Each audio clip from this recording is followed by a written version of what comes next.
Hindi pa rin naka-livestream at limitado pa rin sa executive session ang pagharap sa ICI kahapon ng dalawang kongresista ng Quezon City na idinadawit sa flood control scam. Si Harley Valbuena sa detalye.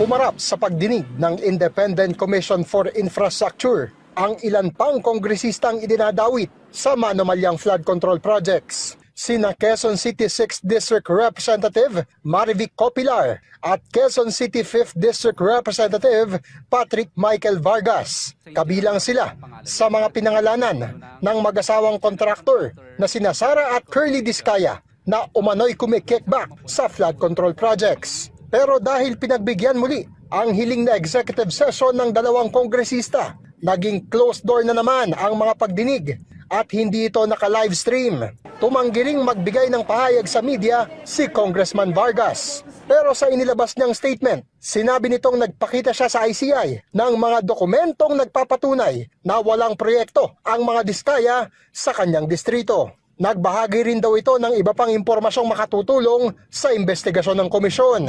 Ang ICI matipid pa rin sa paglalabas ng mga detalye hinggil sa ginanap na executive sessions.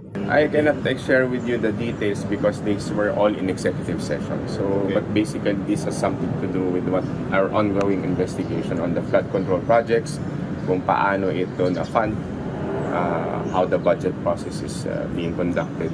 Ngayong linggo, kabuang 6 na kongresista ang humarap sa ICI at lahat sila ay kabilang sa mga pinangalanan ng mga Diskaya. Lahat din sila ay sumalang sa pribadong executive session. Sa ngayon ay hindi pa rin makapagbigay ng eksaktong petsa ang ICI kung kailan nga ba talaga masisimulan ang pag-livestream ng mga pagdinig dahil halos lahat ng iniimbitahang resource persons ay humihiling ng executive session. Harley Valbuena para sa Pambansang TV sa Bagong Pilipinas.